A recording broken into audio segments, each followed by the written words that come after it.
panjang L0 ini terbesar dari 1/6 dari tinggi kolom.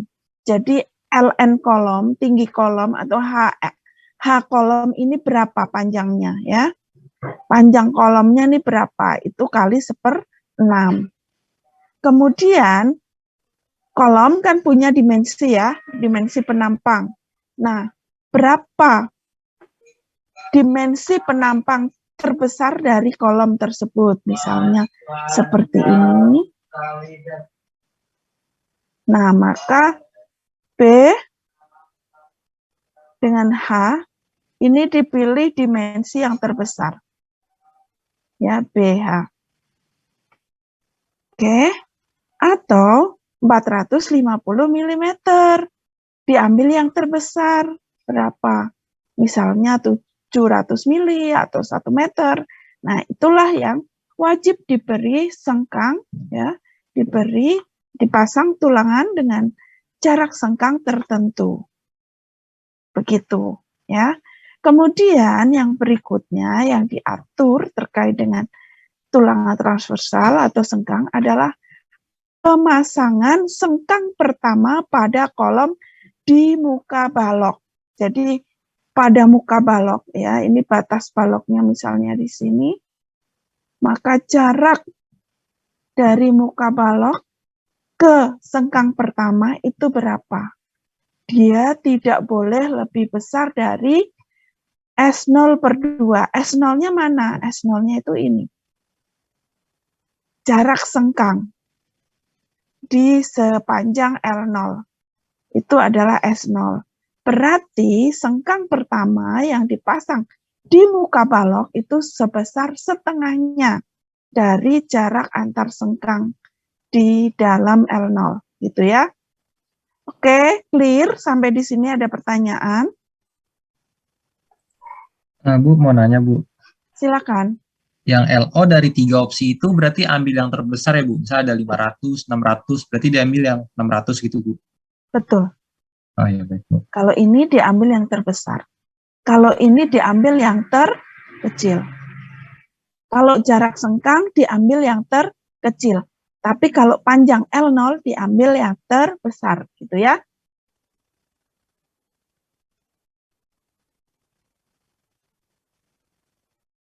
Baik, kemudian ketika kita menggunakan tulangan sengkang spiral, maka rho spiralnya adalah ini, ya, di mana nilai kuat leleh, ya, nilai tegangan leleh dari sengkangnya tidak boleh lebih besar dari 700 MPa. Begitu ya. Rho S adalah rasio ya untuk menghitung jumlah sengkang, luasan sengkang. Rho S ini Anda kalikan dengan luasan sengkang, maka dia menjadi luas sengkang yang diperlukan, AS. Ya, A sengkang yang diperlukan. Nah, rho S sama dengan 0,45 kali AG per AC, ya, minus 1 kali F C frame kali FYH.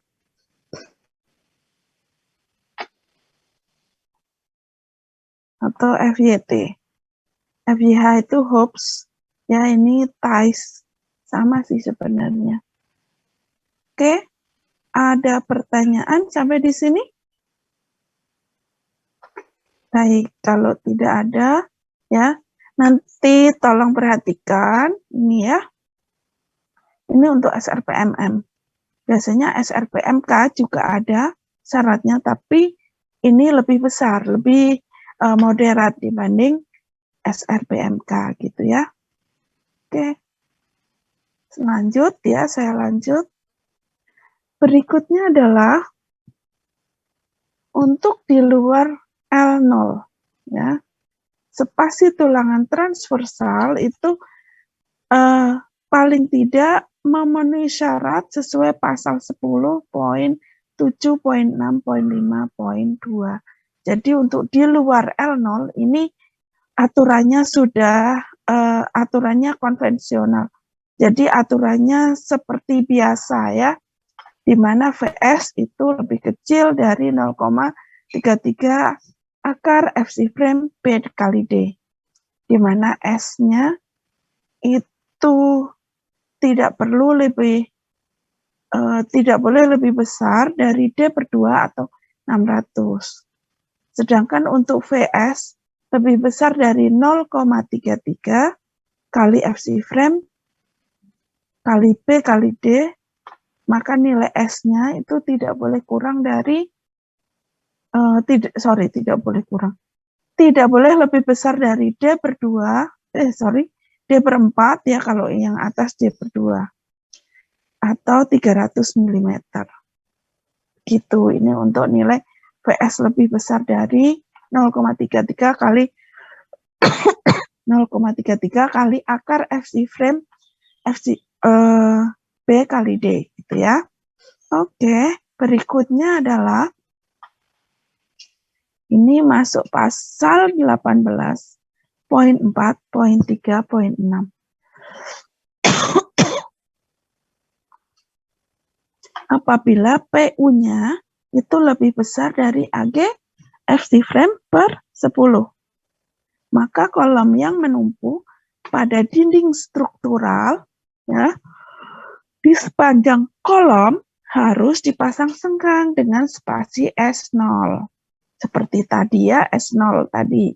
Dan PU ini ditambah sebesar AG FC frame per 4.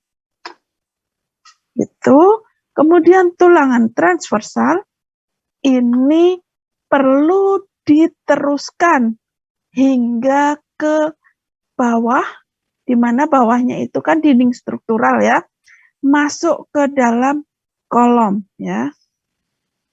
Itu yang ditinjau sesuai dengan pasal 18.7.4.6. Nah, ini nanti kita lihat pasal 18.7.5.6b. Ini biasanya ya, ini mengatur sengkang yang masuk ke kolom ya. Jadi sengkang kolom yang masuk ke komponen struktur lainnya, misalnya ke dinding, ke sengkang kolom tersebut perlu dilanjutkan hingga minimal sedalam 300 mm ya, dengan dipasang sengkang. Jaraknya adalah S0 gitu. Oke, ada pertanyaan? Oke, baik, saya lanjut. Nah, sekarang kita mencari tulangan geser ya. Tulangan geser. Jadi kalau untuk tulangan geser, biasanya Anda mencarinya itu kan dari gaya dalam V geser gitu kan. Gaya geser dari komponen struktur tersebut berdasarkan beban yang bekerja. Nah, kalau untuk bangunan tahan gempa, tidak cukup hanya akibat beban yang bekerja, tapi tulangan yang terpasang. Sebenarnya kapasitas momen dari beban yang bekerja dibandingkan dengan tulangan longitudinal yang terpasang itu lebih besar mana? Halo? Anda ingat kan? MU harus lebih kecil dari PMN. Kan begitu? Ya. MU-nya lebih kecil dibanding PMN. Nah, sekarang MN-nya ini yang kita pakai untuk menentukan nilai VU atau gaya gesernya. Sedangkan kalau yang konvensional, yang misalnya non-gempa, itu kan VU Anda peroleh dari beban yang bekerja kan? Beban yang bekerja kan yang menghasilkan NU, menghasilkan PU, menghasilkan VU, betul?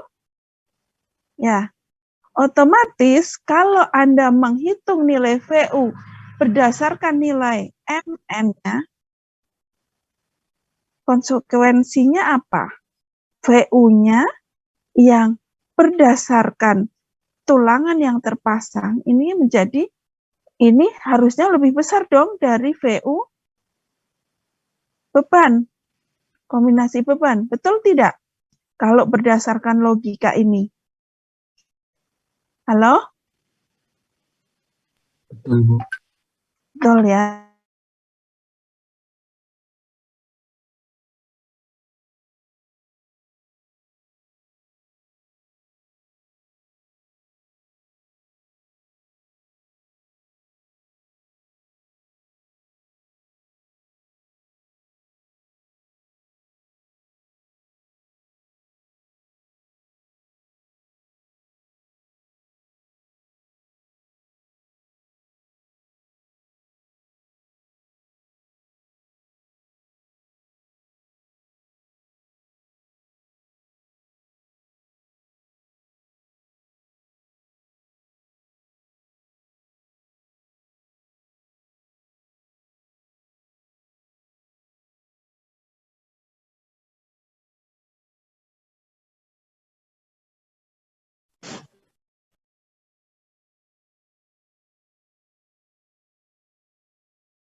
Oke, sinyal saya putus, mohon maaf. Saya ulangi lagi ya, saya tampilkan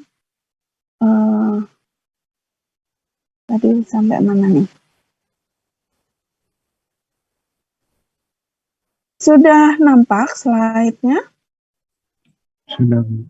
Oke. Sudah, Bu. Kamera saya tutup aja karena suka ada gangguan kalau kameranya dibuka. Oke. Seperti yang saya jelaskan tadi, untuk menentukan nilai VU ya pada bangunan tahan gempa tidak hanya berdasarkan VU dari beban yang bekerja ya, tidak hanya berdasarkan VU akibat beban yang bekerja. Namun perlu kita perhitungkan ya VU akibat tulangan yang terpasang. Pada SRPMM ya, nilai MN atau momen yang kita gunakan dari tulangan yang terpasang adalah momen nominal ya. Momen nominal jadi MN. Nah, berarti nilai yang kita perhitungkan adalah FY. Ya kan?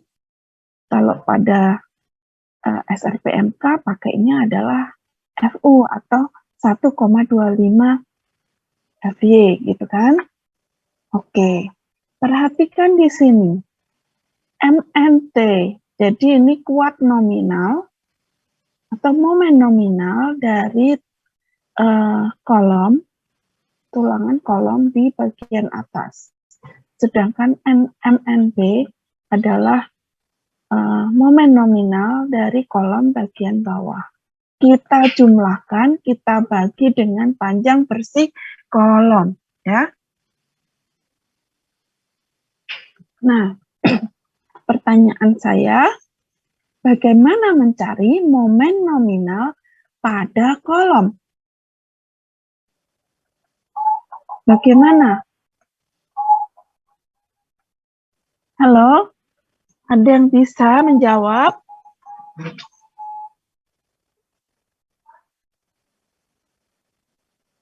Halo? Bagaimana menghitung momen nominal pada kolom? Halo?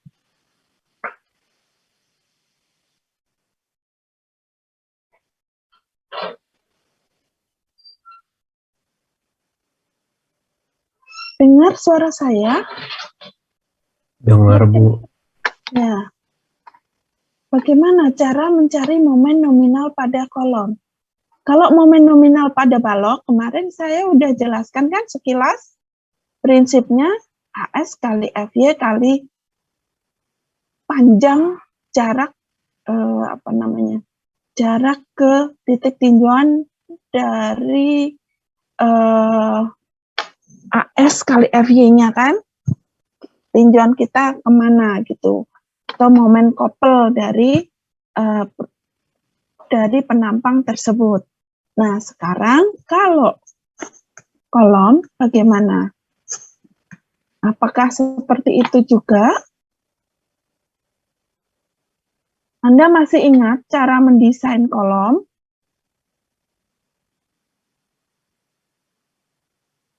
Halo?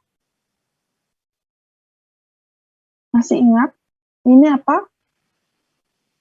Ini P, ini M.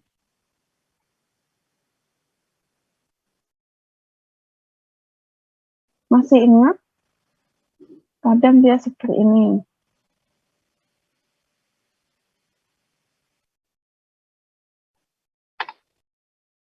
Kok diam aja? Nggak ada yang ingat sama sekali. Ya Bu, ada beberapa kondisi Bu yang seimbang, lentur. Nah, ini apa namanya? Diagram interaksi, Bu. Betul. Jadi, kita mencari momen nominal dari kolom menggunakan diagram interaksi. Begitu ya. Kalau untuk desain diagram interaksi, Anda bisa memperhitungkan kondisi tarik, kondisi tekan, kondisi balance gitu. Nah, itu semua merupakan diagram interaksi. Oke?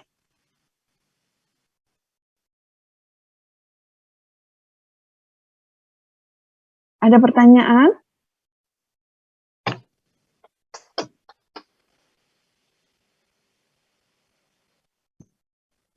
Nah, di sini kalian boleh menggunakan software, misalnya untuk mencari momen nominal, Anda gunakan software, silakan. Anda mau hitung manual juga boleh, ya. Oke. Nah, bagaimana cara menentukan momen nominal? Pada kombinasi beban, ya, ketika Anda mendesain, Anda kan punya kombinasi berbagai kombinasi beban, ya kan? Mungkin ada sekitar 10 atau sampai 20 kombinasi. Maka kombinasi beban yang sudah Anda miliki itu kita plot ke grafik diagram tegangan-regangan. Diagram interaksi ini dikatakan kuat ya, suatu penambang kolom dengan penulangannya dia dikatakan kuat jika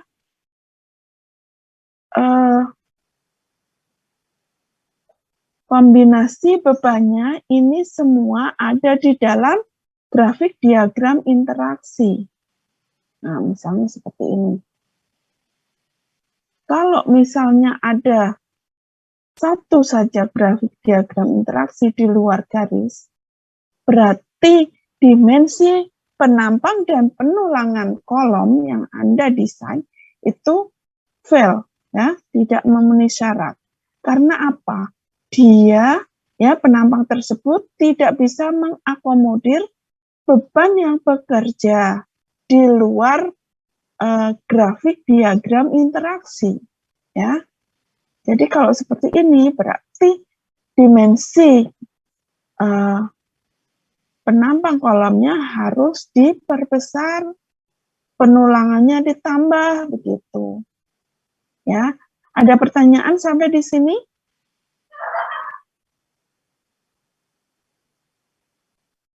Oke, kalau tidak ada, saya lanjut lagi. Cara menentukan MN dari suatu diagram dari suatu penampang kolom. Kemudian Anda plot kombinasi pembebanannya, misalnya kombinasinya ada berapa, 10 atau 15 atau berapa gitu ya. Nah, ini semua harus diplot. Ingat, semua tidak dipilih hanya P-nya yang terbesar atau M-nya yang terbesar, tidak ya. Tidak. Kalau Anda mendesain kolom, Anda tidak bisa memilih P yang terbesar atau M yang terbesar dari kombinasi pembebanan tersebut. Kenapa? Karena P yang terbesar belum tentu dia lebih aman dibanding P yang lebih kecil. Kita bisa lihat di sini. Misalnya ini ada suatu kombinasi pembebanan di sini. P-nya ini lebih besar dibanding misalnya di sini. P-nya bagaimana? P-nya ini lebih besar dibanding P ini. Ternyata P ini berada di luar grafik diagram interaksi. Berarti P yang terbesar belum jaminan, ya, tidak menjadi jaminan bahwa kombinasi ini akan aman atau bisa diakomodir atau ditahan oleh diagram interaksi ini. Demikian juga M yang terbesar. Misalnya M yang terbesar ada di sini. Kemudian ada kombinasi pembebanan yang di sini. Nah, di sini nih M-nya lebih kecil dibanding M yang ini. Dan P-nya justru lebih kecil di antara semua P yang ada. Kesimpulannya bagaimana? Bahwa tidak jaminan P terbesar, M terbesar, itu pasti yang paling ekstrim atau yang paling mengkhawatirkan. Ternyata tidak. M tidak yang terbesar, P-nya justru yang terkecil, ternyata dia berada di luar diagram interaksi. Oke, ada pertanyaan sampai di sini? Saya ini belum membahas intinya loh ya.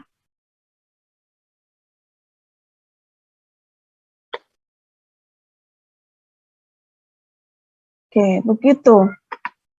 Selanjutnya, MN, ya, MN kita tentukan dari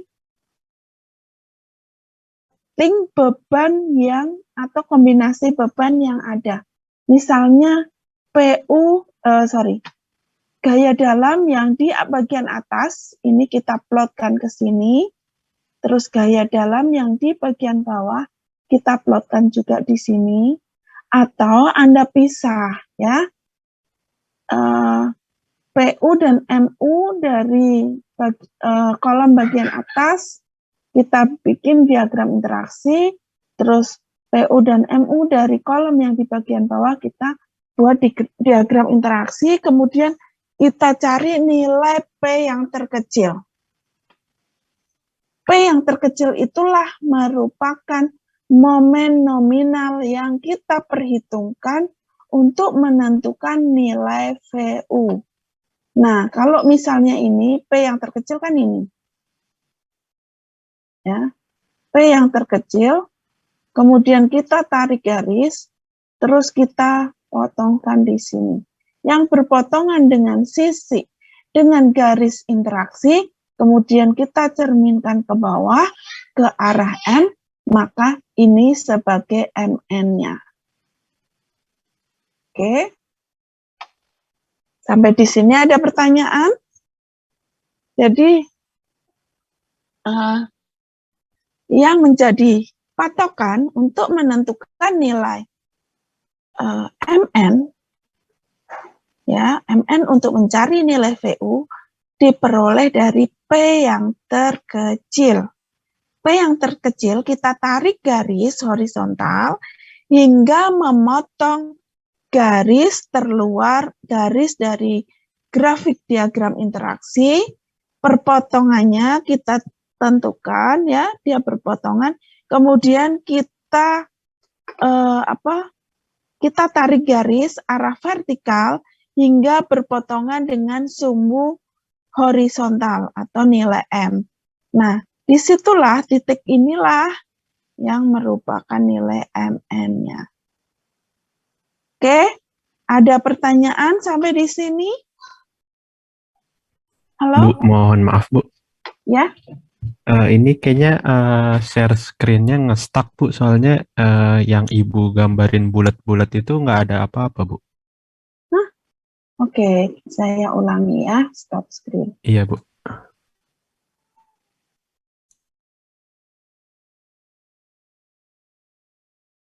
Sekarang bagaimana? Udah terlihat sih, Bu. Sudah? Sudah. Oke. Baik. Yang saya jelaskan sudah bisa dipahami? Nah, saya ulangi sekali lagi ya. Semua kombinasi pembebanan ya yang Anda buat untuk desain kolom, demikian juga untuk detailing kolom, ini harus diplot ke dalam grafik diagram interaksi. Nah, sebaiknya untuk memudahkan Anda mengerjakan lebih cepat, ya, sebaiknya Anda boleh menggunakan aplikasi atau software yang bisa digunakan. Oke. Nah, untuk menentukan nilai momen nominal itu diperoleh dari P yang terkecil. P yang terkecil ini ya. Kemudian kita tarik garis ya horizontal yang melewati P yang terkecil ini, kemudian memotong grafik diagram interaksi, perpotongannya ini, kemudian kita tarik garis arah vertikal, ya, tegak lurus vertikal. Nah, hingga memotong sumbu horizontal M. Nah, titik inilah yang nilainya ini berapa, gitu ya. Nah, inilah nilai momen nominalnya yang kita pakai untuk menentukan nilai VU. Begitu, ya. MN ini adalah kombinasi beban yang ada di kolom bagian atas. Sedangkan MNB ini adalah kombinasi beban ya yang ada di kolom di bagian bawah. Kita plot seperti ini ya. Kemudian kita cari nilai P yang terkecil, kemudian kita tarik garis horizontal yang sejajar dengan sumbu X, lalu memotong grafik diagram interaksi, perpotongannya itu kita tarik vertikal sejajar dengan sumbu P ya, sumbu vertikal YP pada nilai P, kemudian hingga memotong sumbu horizontal ya. Nah, titik pertemuan sumbu horizontal dengan garis tarikan ini adalah nilai MN. Ini berlaku untuk MN di top maupun di bottom. Oke, jelas? Baik. Ya. Ada pertanyaan? Bu mau nanya, Bu. Ya. Berarti itu tadi yang berpotongan itu jumlah MNT plus MNB atau hanya MNT atau MNB aja, Bu? Jumlah, coba diulangi. Kan yang tadi ada yang garis berpotongan itu kan adalah nilai MN, Bu. Ya, MNT atau MNB, misalnya ini ya. Oh, berarti itu sama ya, Bu, nilainya segitu maksudnya? Bisa aja sama, ya, karena kan dimensinya ini sama. Namun kadang ada kombinasi yang sedikit beda.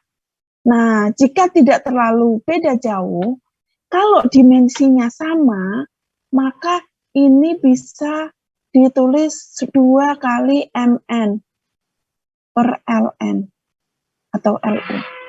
Begitu, ya. Baik, Bu. Ya. Terima kasih, Bu. Ya. Ada lagi? Oke, kalau tidak ada, saya lanjut. Ini untuk balok. Oke. Kita masuk ke yang kolom. Nah, baik.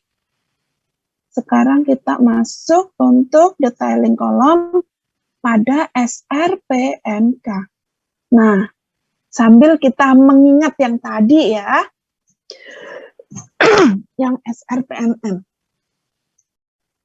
Untuk SRPMK, kita diminta untuk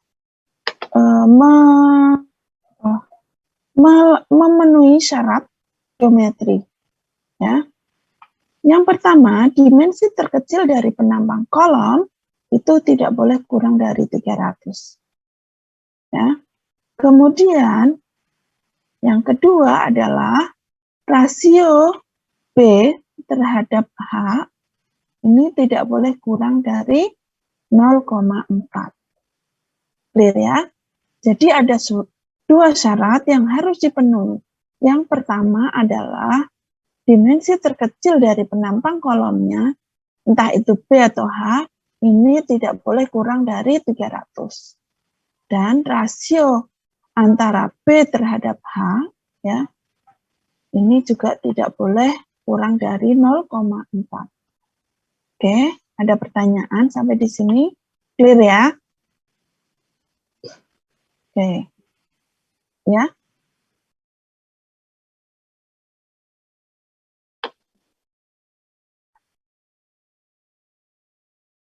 Ya, SRPMK ini. Ya. SRPMK bukan SRPMM. Kalau SRPMM nggak ada syarat geometri kan? Ya, oke. Ya. Next. Nah, untuk syarat berikutnya untuk kolom ya, ini harus memenuhi syarat kolom kuat, balok lemah. Di sini ya, kolom kuat, balok lemah.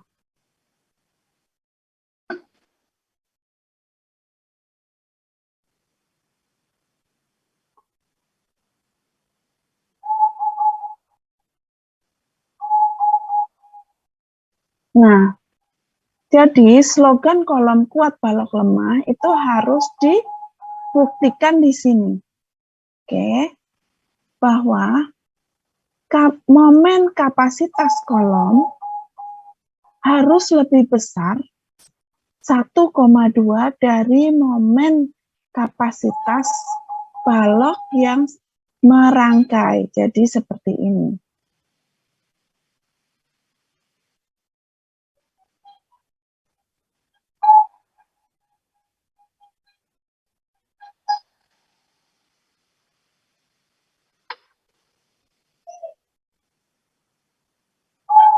Nah,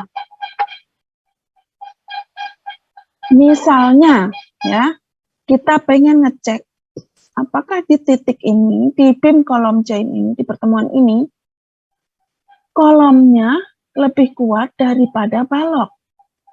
Ini semua harus dicek, ya, dipastikan, terutama hal-hal yang paling riskan. Menurut kalian, titik mana, titik pertemuan antara kolom dengan balok mana yang paling lemah, yang paling perlu diperhatikan atau yang paling riskan, yang paling beresiko? Di mana?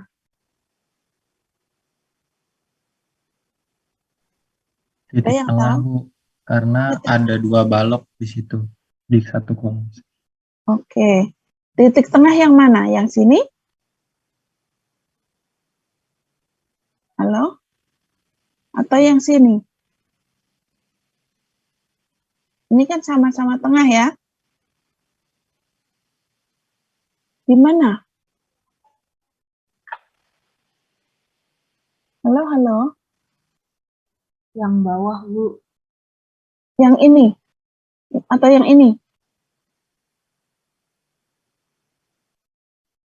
Nah, Yang mana? Yang paling bawah yang ini. Oke, sekarang kita buktikan ya. Misalnya ini adalah MC1, kita kasih notasi aja ya. MC1, MC2, MC3, ini MC4, kemudian ini MB1,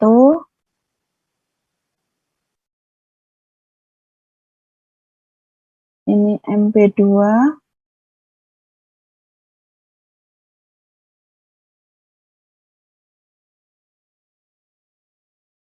diketik aja deh. Ini kok hurufnya gede ya.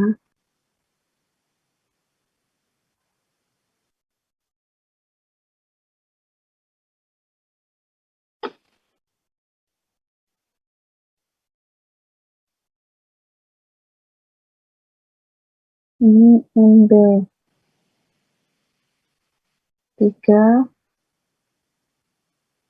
MB4,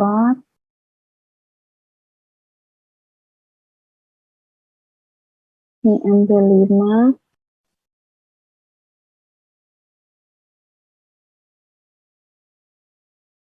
ini MB6,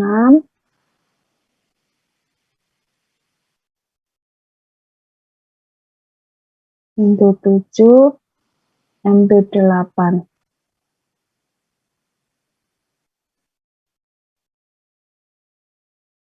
Oke. Nah, sekarang yang di sini ya, misalnya ini di join A, ini join B, join C, join D. Oke ya. Pada join A. Join A. Berarti sigma MC-nya adalah MC1. Ini tadi MC berapa? MC1 ya. Ini MC2. Berarti MC1 plus MC2 harus lebih besar dari 1,2 MB1 plus MB2.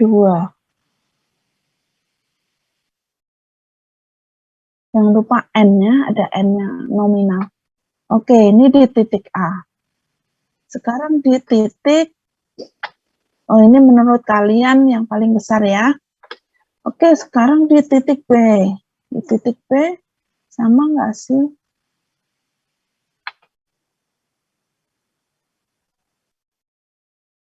Berarti MC2 plus MC3 harus lebih besar 1,2 kali MB.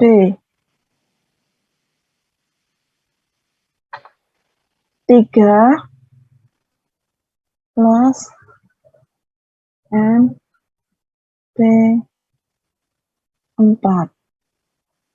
Ya, ini sama nggak?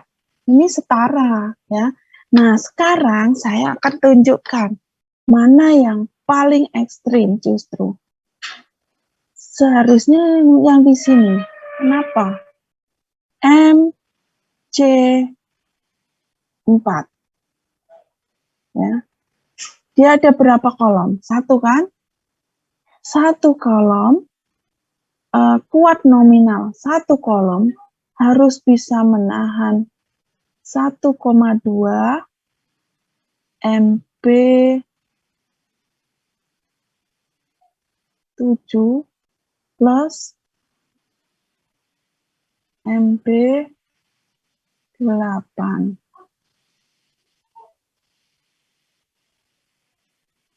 Tuh. Berarti ini justru yang paling kemungkinan tidak memenuhi syarat. Betul nggak? Ini ada 2 kolom, dilawan oleh 2 balok. Oke lah, 50-50. Ini ada 2 kolom, dilawan oleh 2 balok. Oke. Ini ada 1 kolom, dilawan oleh 2 balok. Berarti kolom ini harusnya lebih besar, harus lebih besar. Ya, meskipun 1 kolom, dia kapasitasnya harus lebih besar daripada 2 balok ini. Betul tidak? Halo? Betul, Bu. Betul. Jadi daerah sini sebenarnya yang harus Anda waspadai. Jangan sampai lengah atau terlena karena di bagian atas ini sudah tidak ada lantai lagi yang di atas